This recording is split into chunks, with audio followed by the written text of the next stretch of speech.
morning students. In this video we are going to discuss the test conducted in St. John's School on 28th July. So let's start the discussion. The first question of the test was, Samira purchased 7 by 2 kg apple and 19 by 4 kg oranges. What is the total weight of fruits purchased by her? And the given options are 33 by 4 kg, 31 by 4 kg, 26 by 4 kg. अब देखो इसमें हमें find क्या करना है? Total weight of the fruits purchased bye हर. सबसे पहले तो ये देखते हैं क्या क्या खरीदा उसने. हाँ जी, what is given? Samira purchase 7 by 2 kg of apple. Apple कितने लिए उसने? 7 by 2 kg. And 19 by 4 kg oranges. Oranges कितने लिए? 19 by 4 kg. सो अब हमें देखना है total weight of these fruits. Total के लिए हम क्या करेंगे? फिर इन दोनों को add. So now to find total weight, we want to find the sum of 7 by 2 and 19 by 4. अब देखो ये दोनों फ्रैक्शंस कैसी हैं? इसका डिनोमिनेटर है 2 और इसका 4. तो कैसी फ्रैक्शंस है ये? अनलाइक. अगर इन दोनों का डिनोमिनेटर सेम हो जाए तो इनको ऐड करना सिंपल हो जाएगा. इसका डिनोमिनेटर है 4. क्या हम इसका डिनोमिनेटर 4 बना सकते हैं? बिल्कुल बना सकते हैं. उसके लिए 2 को किससे मल्टीप्लाई करें? 2 से. अब यहां पे 2 से मल्टीप्लाई किया तो यहां भी करेंगे. So now it becomes 7 into 2 14 by 2 into 2 4 plus 19 by 4. हाँ जी, अब दोनों फ्रैक्शंस लाइक फ्रैक्शंस हो गई. So on adding denominator will remain 4 and 14 plus 19 कितना होगा? 33. So total weight of the fruits is 33 by 4 kg. So the correct option is this. Now the next question is, fill in the blank to make the following statement true. And the given statement is minus 53 plus dash equal to minus 53. And the given options are 53, 0, 106. अब हमें देखना है कि minus 53 में क्या add करें so that the answer remains minus 53. तो क्या ऐड करेंगे? 0. So the correct option is this. Question is, tell whether the following is certain to happen, impossible, can happen but not certain. A die when tossed shall land up with 8 on the top. And the given options are impossible, certain, can happen but not certain. अब हमें देखना है कि ये event कैसा है. भाई event क्या दिया है? A die when tossed shall land up with 8 on the top. देखो डाई पर कौन कौन से नंबर्स मार्क्ड होते हैं? 1 से लेकर 6 तक. तो जब भी आप एक डाई को टॉस करोगे तो जो भी टॉप पे नंबर आएगा वो कौन सा नंबर हो सकता है? 1 से लेकर 6 तक. तो क्या कभी भी डाई को टॉस करने पे 8 आ सकता है? नहीं आ सकता. So it is an impossible event. तो करेक्ट ऑप्शन कौन सी हुई? Impossible. Now the next question is, find the mod of the given set of numbers. And this is the given data. And the given options are 4, 2, 1. अब हमें देखना है कि इस data का मॉड क्या है. देखो मॉड क्या होता है?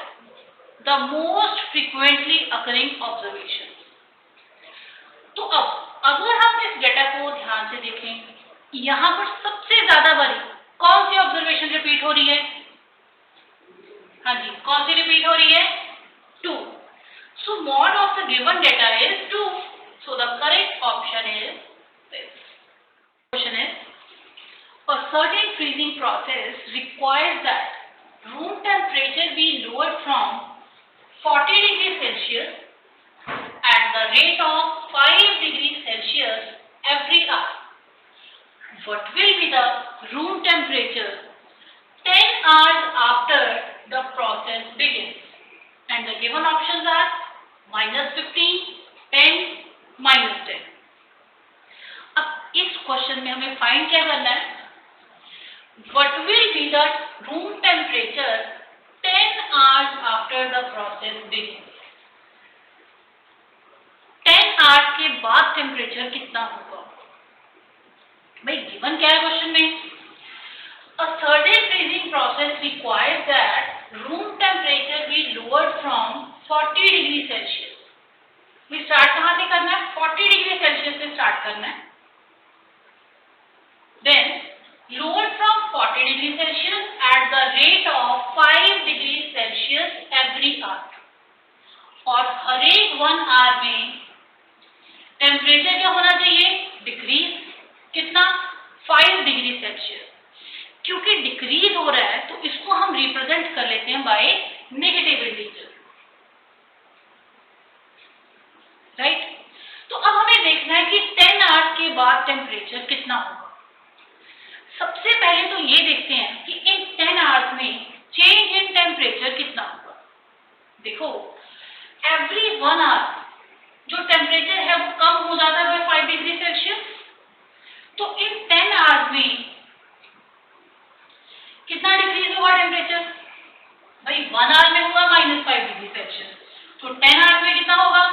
-5 into 10, that is -50 degree Celsius.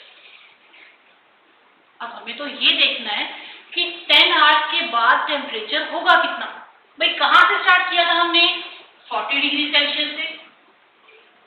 और 10 आवर्स में चेंज इन टेम्परेचर कितना हुआ? -50 डिग्री सेल्सियस. तो अब फाइनली टेम्परेचर होगा कितना? देखो सबसे पहले तो ये देखते हैं कि यहाँ पे साइन क्या है.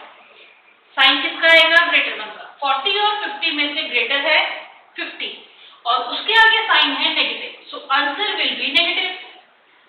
अब ऑपोजिट साइन है तो subtraction. So 50 - 40 is 10. So after 10 hours temperature कितना हो जाएगा? -10 डिग्री सेल्सियस. सो इनमें से करेक्ट ऑप्शन कौन सी हुई? -10. Is it clear? हाँ जी student. Now the next question is,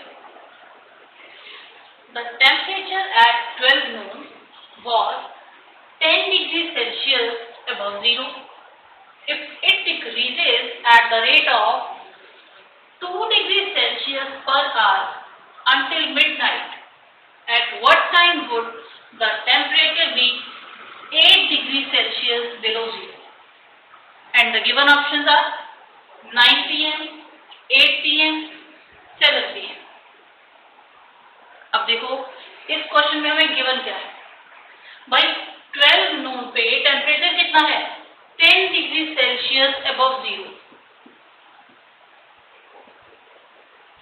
10 degree Celsius above zero. अब अबव जीरो है तो इसे हम रिप्रेजेंट करेंगे बाय पॉजिटिव इंटीजर. अब और क्या गिवन है? It decreases at the rate of 2 degree Celsius per hour until midnight. Now temperature क्या हो रहा है? Decrease. And in every 1 hour temperature कितना डिक्रीज हो रहा है? 2 degree Celsius. So decrease in temperature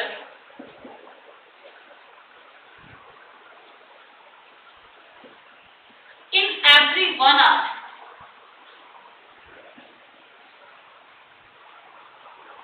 कितना है? 2 डिग्री सेल्सियस. अब हमें फाइंड क्या करना है? At what time would the temperature be 8 degree Celsius below zero. 8 degree Celsius below zero. Below zero है तो इसे रिप्रेजेंट करेंगे बाय अ नेगेटिव इंटीजर. भाई टेम्परेचर नोट करना, कहाँ से स्टार्ट किया, 12 नून से। 12 नून पे टेम्परेचर कितना था, 10 डिग्री सेल्सियस। अब हमें ये देखना है कि किस टाइम पे टेम्परेचर -8 डिग्री सेल्सियस पहुंच जाएगा। अब टेम्परेचर हो रहा है एवरी आवर डिक्रीज, तो सबसे पहले तो ये देखते हैं कि 10 डिग्री सेल्सियस से -8 डिग्री सेल्सियस तक पहुंचने के लिए टोटल डिक्रीज इन टेम्परेचर कितना हो। भाई कहां से स्टार्ट किया, 10 डिग्री सेल्सियस से, कहां पहुंचना है, -8 डिग्री सेल्सियस तक। टेम्परेचर क्या हो रहा है, डिक्रीज, डिक्रीज हो रहा है तो माइनस। अब देखना है कि कितना डिक्रीज होगा, तो उसके लिए क्या फाइंड करेंगे कि 10 डिग्री सेल्सियस में से हम क्या सब्ट्रैक्ट करें टू गेट -8 डिग्री सेल्सियस। अब ये कैसे फाइंड करेंगे, देखो अगर हमें ये फाइंड करना हो कि 8 में से मैं क्या सब्ट्रैक्ट करूं टू गेट 3, आंसर इज 5। कैसे पता चला, भाई हमने 8 में से 3 सब्ट्रैक्ट करके देख लिया, 8 - 3 इज 5, तो यहाँ पे क्या आएगा, 5। तो अब हमें देखना यहाँ पे क्या आएगा, तो इसके लिए हम क्या करेंगे, 10 डिग्री सेल्सियस में से सब्ट्रैक्ट कर लेंगे -8 degree Celsius. So total decrease in temperature कितना हुआ,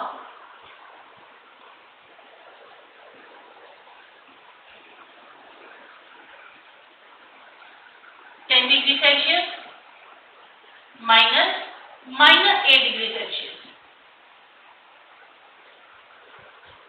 अब देखो, अब यहां पे है सब्ट्रैक्शन। सब्ट्रैक्शन का मतलब क्या होता है, addition of the additive inverse. तो सब्ट्रैक्शन को चेंज किया एडिशन में। अब यहां पे क्या आएगा, additive inverse of -8 and that is 8। So ये टेम्परेचर है, so degree Celsius. Now 10 plus 8 is 18. So total decrease in the temperature is 18 degree Celsius. तो अब हम ये देखेंगे कि ये 18 डिग्री सेल्सियस का डिक्रीज कितने टाइम में होगा। देखो गिवन क्या है कि every 1 hour temperature decreases by 2 degree Celsius. It means भाई 2 डिग्री सेल्सियस के डिक्रीज के लिए टाइम कितना लगेगा, 1 आवर। तो 4 डिग्री सेल्सियस के डिक्रीज के लिए टाइम कितना लगेगा, 2 आवर। 6 डिग्री सेल्सियस डिक्रीज के लिए कितना टाइम लगेगा, 3 आवर। सिमिलरली 18 डिग्री सेल्सियस के डिक्रीज के लिए कितना टाइम लगेगा, 9 आवर।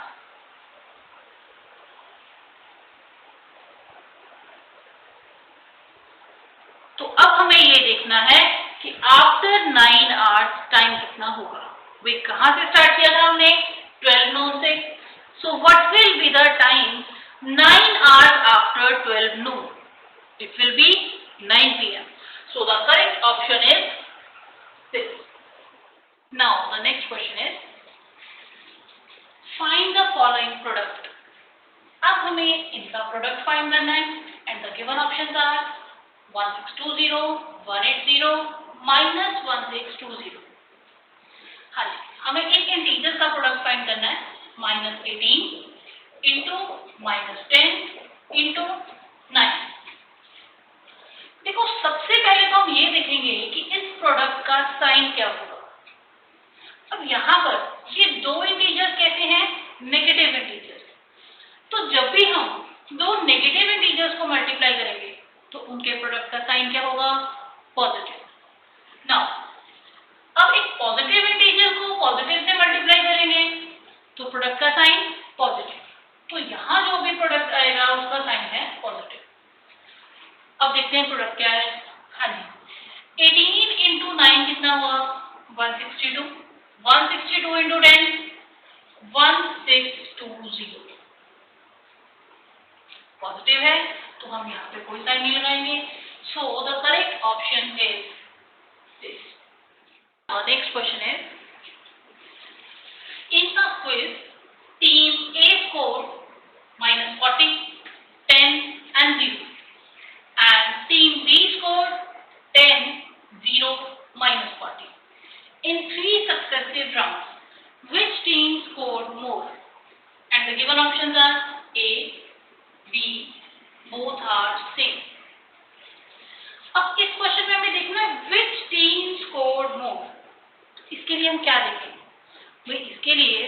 पहले तो हम ये देख लेते हैं कि दोनों टीम्स का टोटल स्कोर है कितना। तो सबसे पहले देखते हैं टीम ए का टोटल स्कोर। हाँ जी, टीम ए का स्कोर क्या था, -40, 10 एंड 0। अब हमें चाहिए टोटल स्कोर, तो उसके लिए हम क्या करेंगे, इनको ऐड। सो अब इनका सम कितना आया, देखो अब ये है एक नेगेटिव इंटीजर और ये है पॉजिटिव। सबसे पहले तो हमें ये देखना है कि आंसर का साइन क्या होगा। भाई साइन हमेशा किसका आता है, ग्रेटर 1 का। 10 और 40 में से ग्रेटर कौन है, 40, और उसका साइन क्या है, negative. So sine of the answer will be negative. Now ये है नेगेटिव, ये पॉजिटिव, ऑपोजिट साइन है तो क्या होगी, subtraction. So 40 - 10 is 30 and 30 + 0 is 30. So total score of team A is -30. अब देखते हैं टीम बी का स्कोर। हाँ जी, टीम बी के स्कोर क्या क्या हैं, 10, 0 एंड -40। अब हमें टीम बी का भी टोटल स्कोर चाहिए, तो उसके लिए क्या करेंगे, इन सबको ऐड। Now 10 + 0 is 10। तो अब हमें सबसे पहले तो ये देखना है कि आंसर का साइन क्या होगा। देखो ये पॉजिटिव है और ये नेगेटिव है, साइन आएगा ग्रेटर 1 का। 10 और 40 में से ग्रेटर कौन, 40, and its sign is negative. So answer का साइन हुआ नेगेटिव। नाउ ये पॉजिटिव ये नेगेटिव, ऑपोजिट साइन है तो क्या होगी, subtraction. So 40 - 10 is 30। Team A का टोटल स्कोर -30, टीम बी का टोटल स्कोर -30। सो दोनों ही टीम्स का स्कोर क्या है, same. So the correct option is this. Next question is solve 4/9 divided by 2/3 and the given options are these। अब देखते हैं इनको डिवाइड करने पे आंसर क्या आता है। हाँ, 4/9 डिवाइड बाय 2/3। तो फ्रैक्शंस को हम कैसे डिवाइड करते हैं, भाई 4/9 रहेगा as it is, division change हो जाएगी मल्टीप्लिकेशन में, और ये फ्रैक्शन क्या हो जाएगी, रेसिप्रोकल। 2/3 का रेसिप्रोकल क्या हुआ, 3/2। तो अब कॉमन फैक्टर्स को कैंसिल कर देंगे। सुना, 3 × 1 = 3, 3 × 3 = 9, 2 × 1 = 2, 2 × 2 = 4। So the answer is 2/3 and the correct option is this. A plane is flying at the height of 5,000 meters above the sea level. At a particular point, it is exactly above a submarine floating 1,200 meters below the sea level. What is the vertical distance between them? And the given options are 3,800 meters, 6,200 meters, 1,000 meters. इस question में हमें क्या find करना है, vertical distance between the plane and submarine. अब देखो given क्या है क्वेश्चन में, plane is flying at a height of 5,000 meters above the sea level. At a particular point, it is exactly above a submarine floating 1,200 meters below the sea level. अब किसी particular point की बात हो रही है, से this is the sea level and at a particular point plane is here. अब plane कितनी हाइट पे है सी लेवल से, 5,000। So this distance is 5,000 meters. अब कंडीशन क्या है, it is exactly above a submarine. ये एग्जैक्टली अबव है सबमरीन के, and submarine is floating 1,200 meters below the sea level. Below the sea level की बात हुई है तो सबमरीन किस तरफ है, इस तरफ, और कितना डिस्टेंस पे है, 1,200 meters, and the plane is exactly above it. So say submarine is here और उसका सी लेवल से ये जो डिस्टेंस है that is 1200 metre.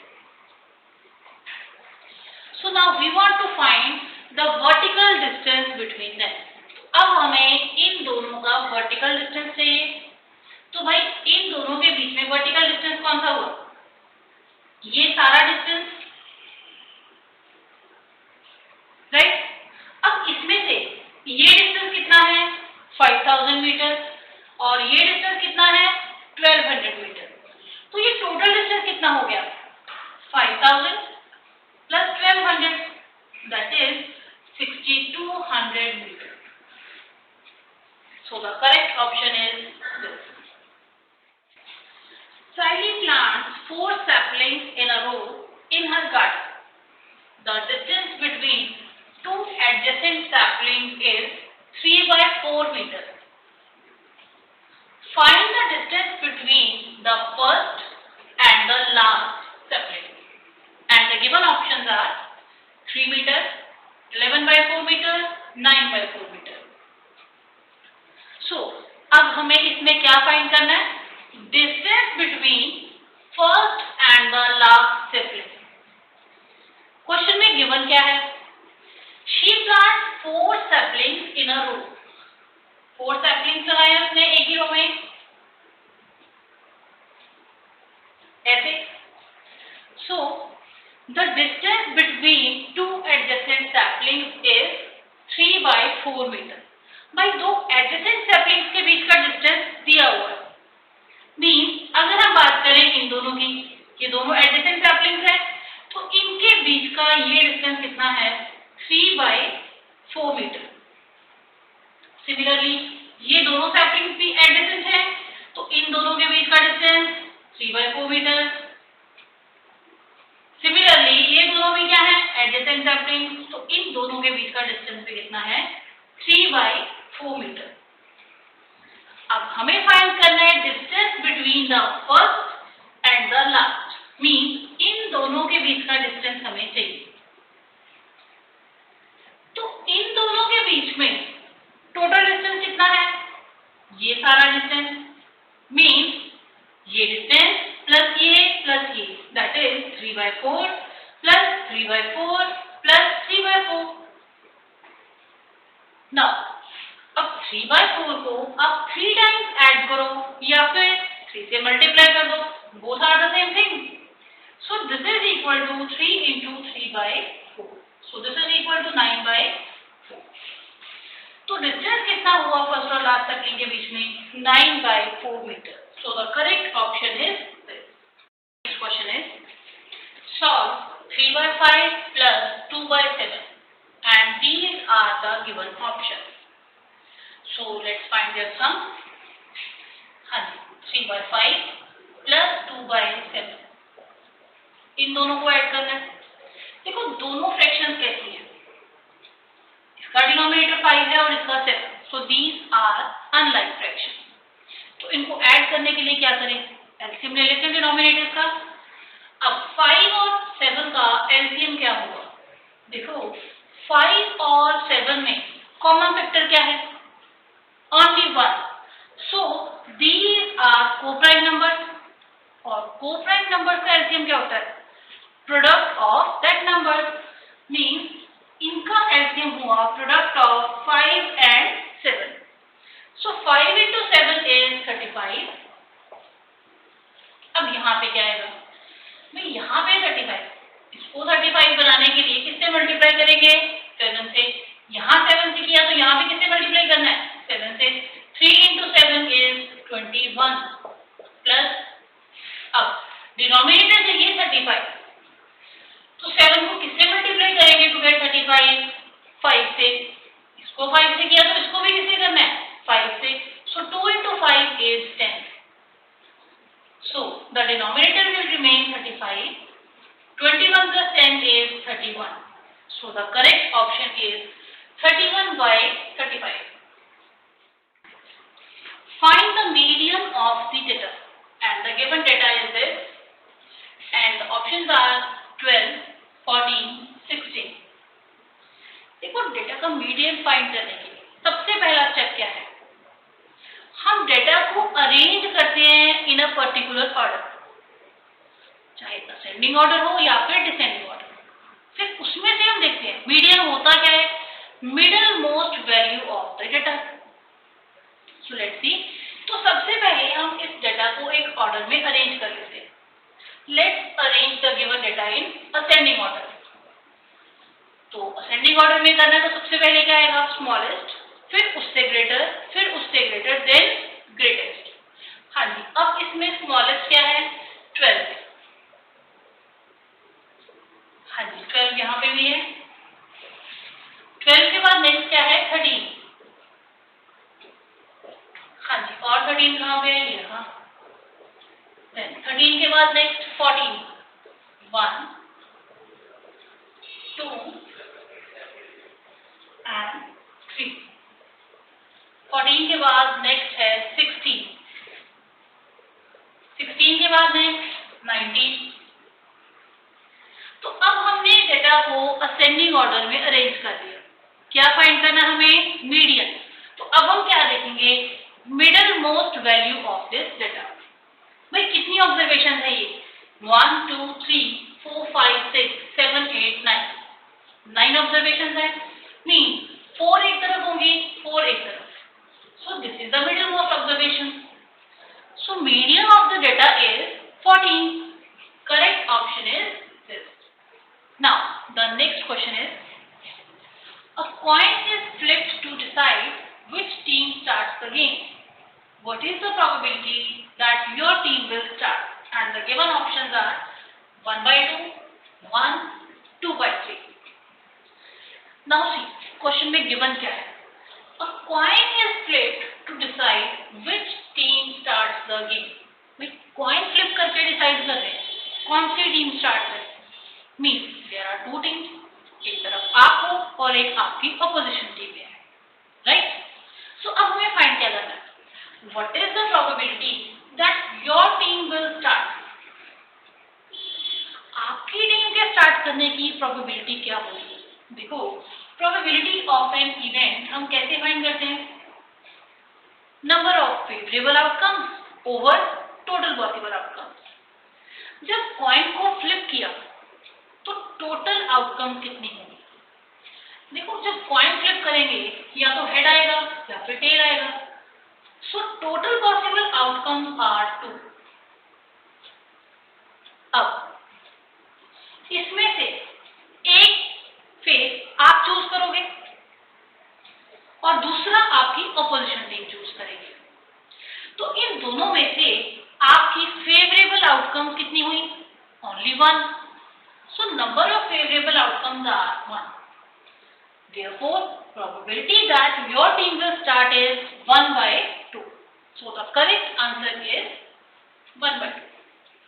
Question is, the length of a rectangle is 7.1 centimeter and its breadth is 2.5 centimeter.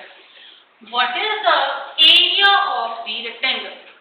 And these are the given options. अब इस question में हमें फाइंड करना है area of the rectangle.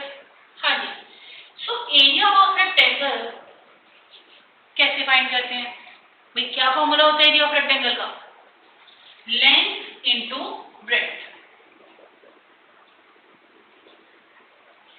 So we have given length of the rectangle is 7.1 centimetre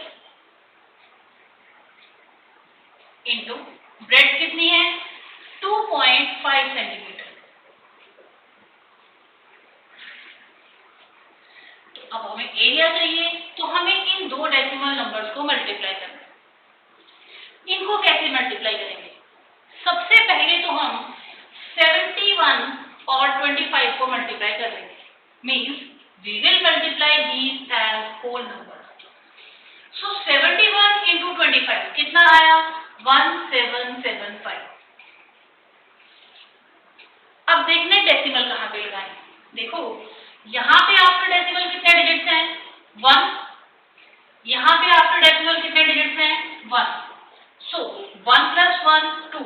mean इनके product में after decimal कितने digits होने चाहिए, 2। तो राइट से काउंट करना स्टार्ट करेंगे 1 2, तो डेसिमल कहाँ पे आएगा? यहाँ पे। अब एरिया है तो यूनिट क्या होगी? Square centimetre, right? So the correct option is this. Now next question is, at Srinagar temperature was -5 degrees Celsius on Monday and then it dropped by 2 degrees Celsius on Tuesday. What was the temperature of Srinagar on Tuesday?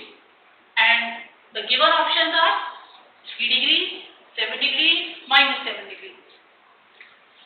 अब यहाँ पर हमें find करना है temperature of Srinagar on Tuesday. देखो given क्या है.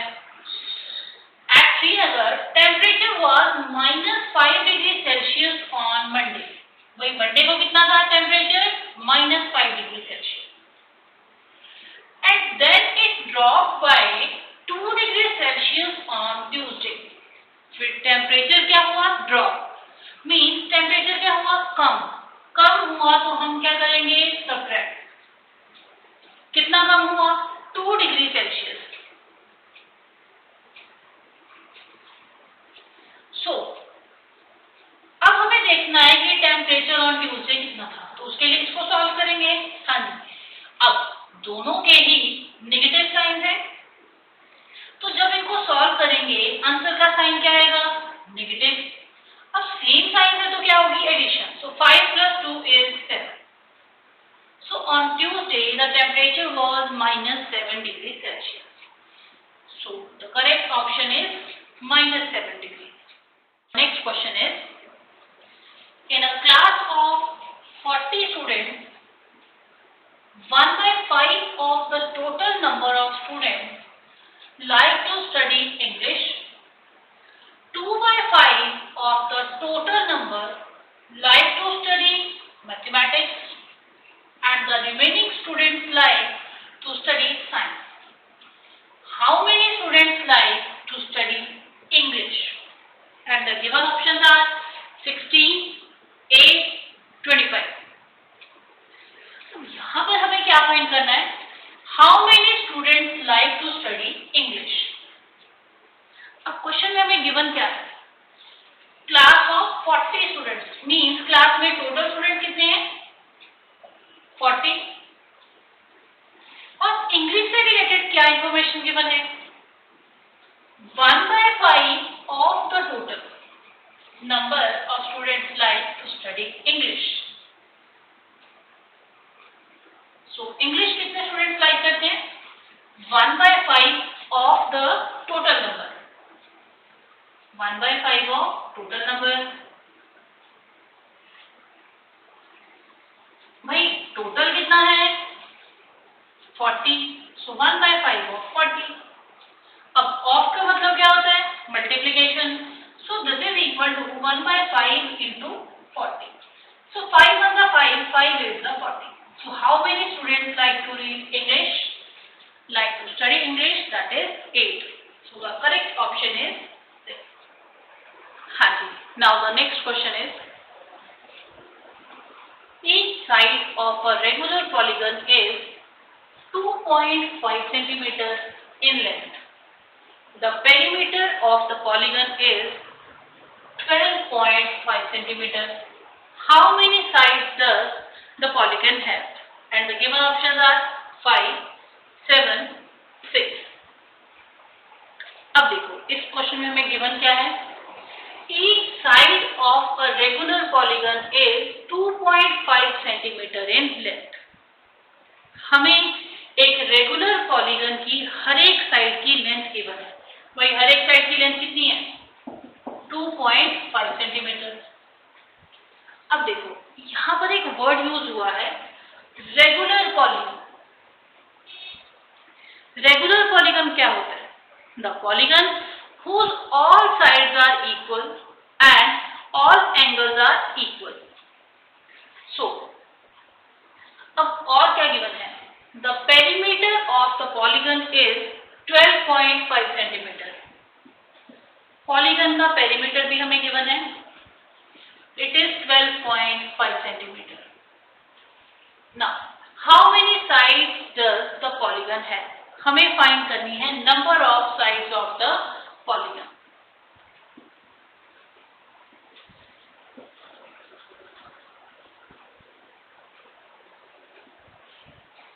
तो जो चीज फाइंड करनी है उसे हम एज्यूम कर लेते हैं n, let the number of sides be n। तो अब हमें देखना है कि इस n की वैल्यू हम कैसे फाइंड करें। अब इसके लिए हमें गिवन क्या है, we have given perimeter of the regular polygon. अब देखो, क्या ये पेरीमीटर हम किसी और वे में फाइंड कर सकते हैं? इसको एक एग्जांपल से समझते हैं। सपोज एक रेगुलर पॉलीगन है विच हैज 4 साइड्स। अब क्योंकि पॉलीगन रेगुलर है तो ऑल साइड्स इक्वल होंगी और ऑल एंगल्स भी इक्वल होंगे। Now assume it each side is 2.5 centimetre. अब ये 2.5 है तो ये भी 2.5 हुई, ये भी 2.5 हुई और ये भी 2.5 है। अब हमें फाइंड करना है इसका पेरीमीटर। पेरीमीटर क्या होता है?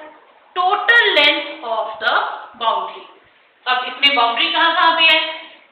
यहाँ पे है, ये भी बाउंड्री है, ये बाउंड्री है और ये बाउंड्री है।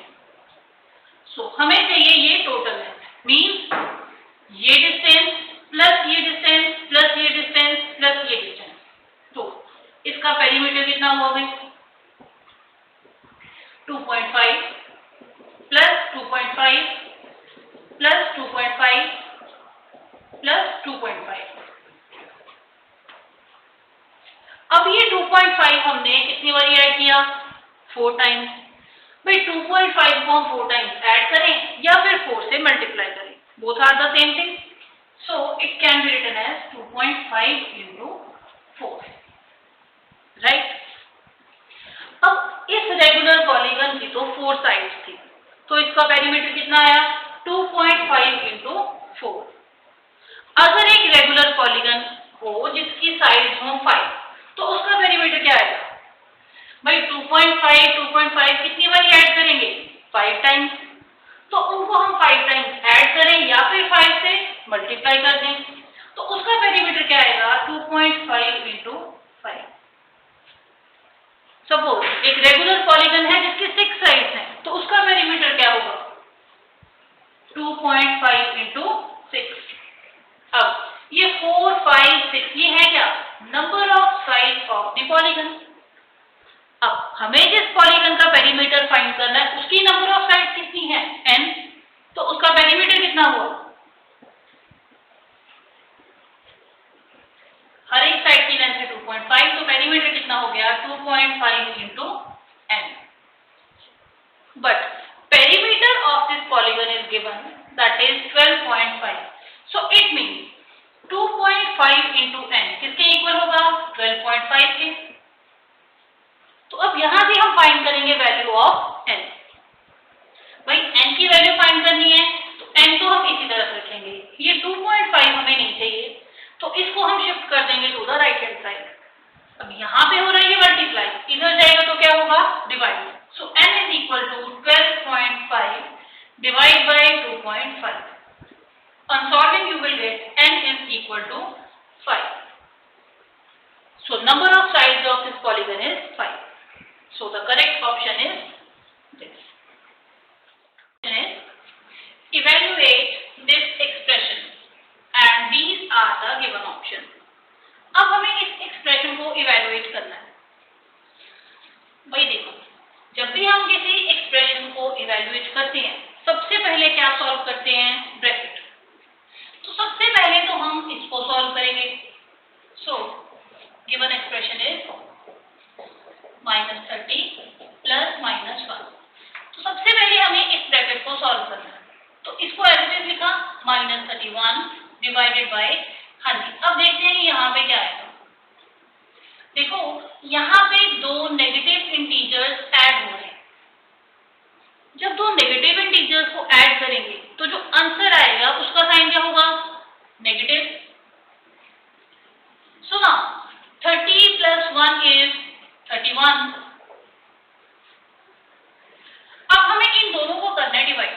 भाई दोनों इंटीजर्स अगेन कैसे हैं? नेगेटिव।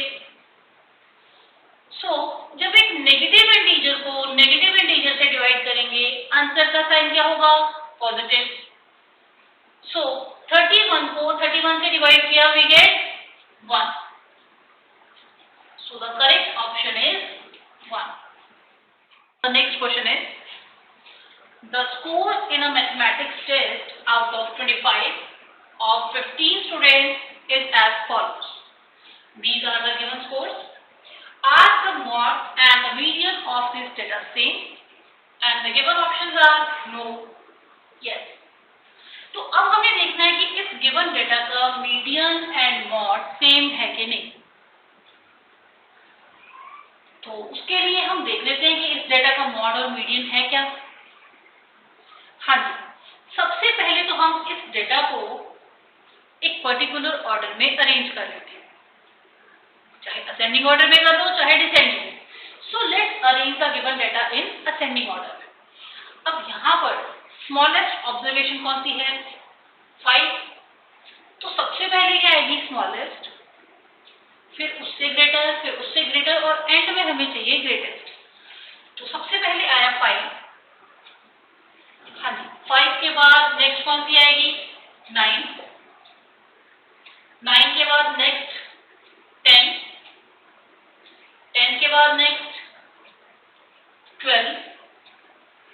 12 के बाद नेक्स्ट 15। 15 के बाद नेक्स्ट 16। 16 के बाद नेक्स्ट 19। देन 19 के बाद next 20। Here is 20. One more 20.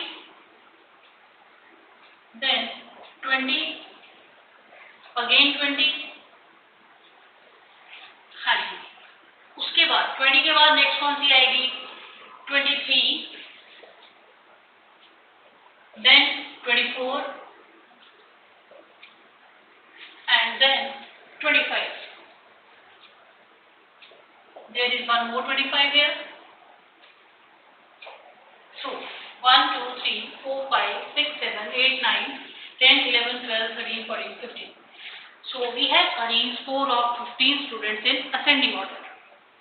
सबसे पहले तो हमें देखना है mod of the given data. Mod क्या होता है? The most frequently occurring observation. तो इनमें से कौन सी ऑब्जर्वेशन सबसे ज्यादा बारी रिपीट हो रही है? That is 20. 20 is repeating 3 times here. So mod of the given data is 20. अब हमें देखना है median of the given data. Data को हम अरेंज कर चुके हैं इन ए पर्टिकुलर ऑर्डर, अब चाहिए मीडियन। तो मीडियन क्या होगा? Middle most observation of this data. भाई कितनी ऑब्जर्वेशन है ये? 15। तो इट मीन्स 7 एक तरफ होंगी और 7 एक तरफ होंगी। So this is the middle most observation.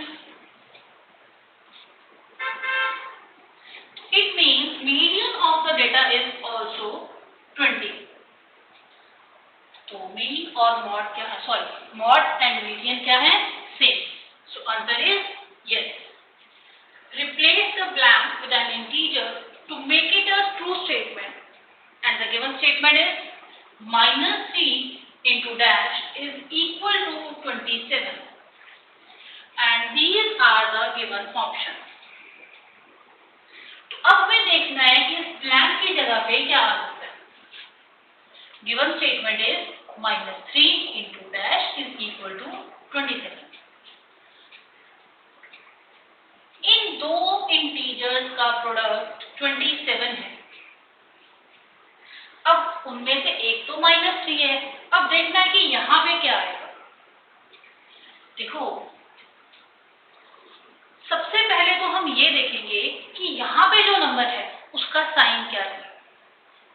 अब दो इंटीजर्स का प्रोडक्ट है पॉजिटिव, मीन दोनों का साइन कैसा होगा? सेम। या तो दोनों नेगेटिव हैं या फिर दोनों पॉजिटिव हैं। अब उनमें से एक हमें दिया हुआ और इसका साइन क्या है? Negative.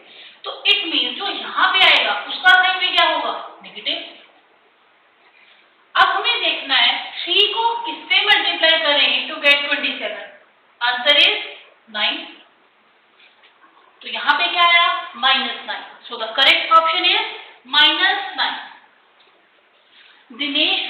from place A to place B and from there to place C. A is 7.5 kilometers from B and B is 12.7 kilometers from C. Ayub went from place A to place D and from there to place C. D is 9.3 kilometers from A and C is 11.8 kilometers from D. Who traveled more?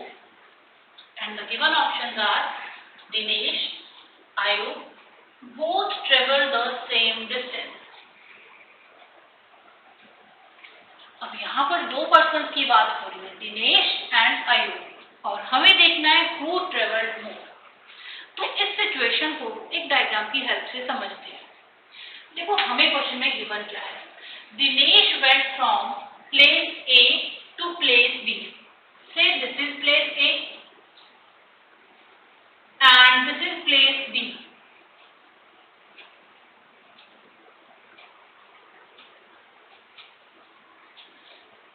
Then from there to place C.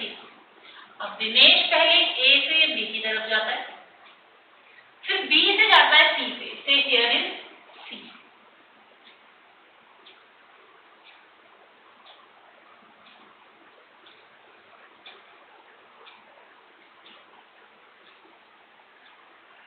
This point is C. This is the route of Dinesh. अब given क्या है, A is 7.5 kilometre from B. A और B के बीच का distance कितना है, 7.5 kilometre and B is 12.7 kilometre from C. B और C का डिस्टेंस कितना है, 12.7 kilometre. Now Ayub went from place A to place B. Ayub इस रूट से नहीं जाता, वो A से पहले एक पॉइंट D पे चला जाता है। So here is place D.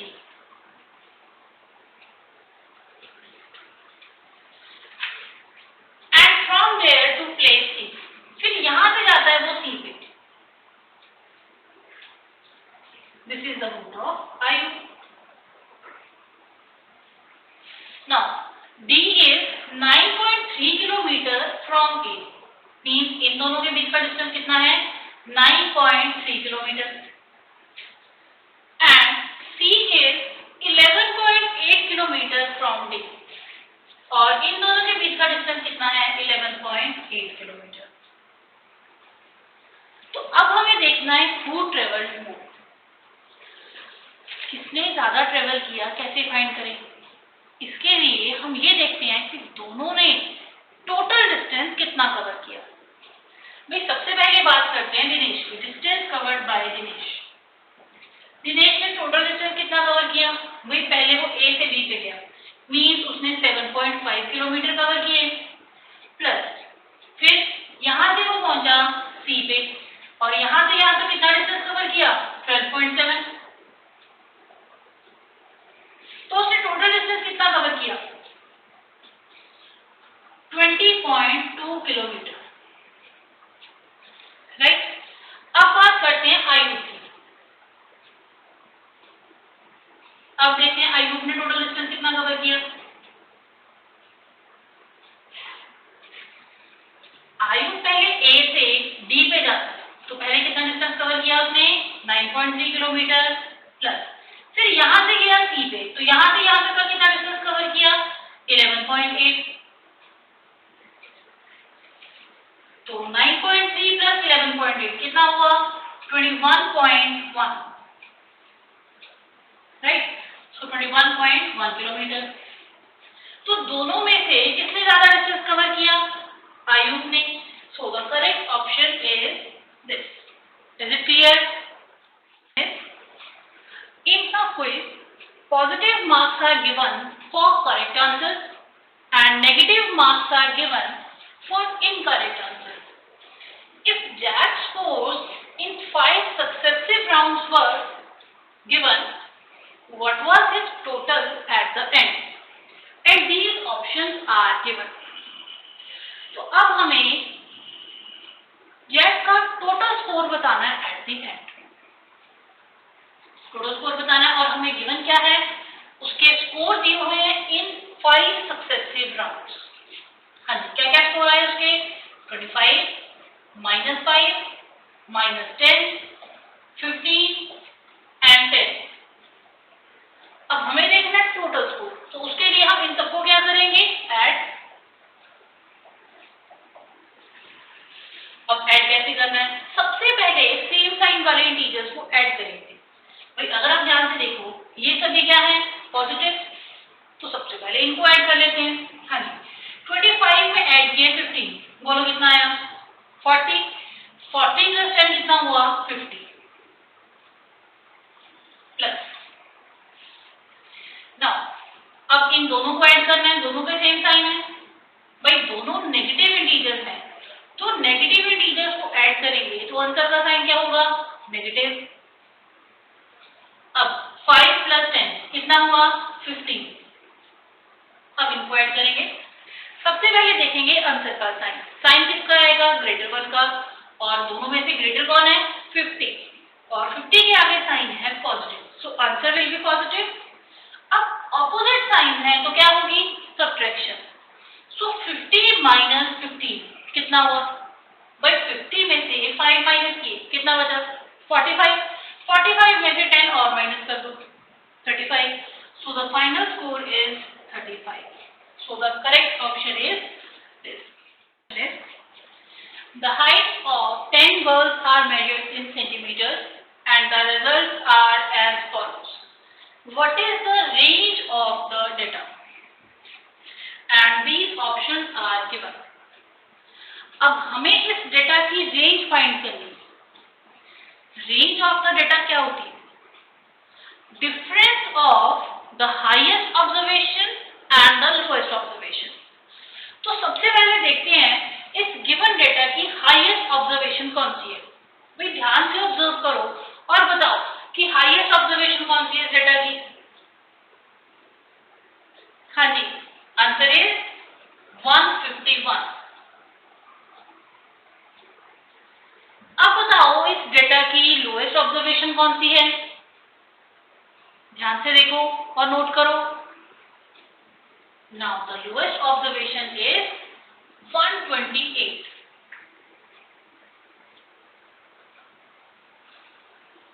अब हमें क्या चाहिए, इन दोनों का डिफरेंस, तो उसके लिए क्या करेंगे, ग्रेटर में से स्मॉलर को माइनस, सो इन दोनों का डिफरेंस कितना हुआ, 23, so range of the data is 23 and the correct option is this.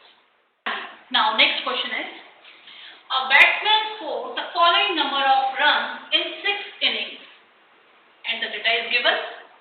Calculate the mean runs scored by him in an inning and these are the given options.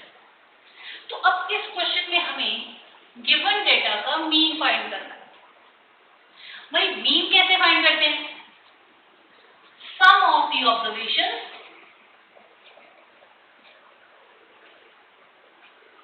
divide by number of observations.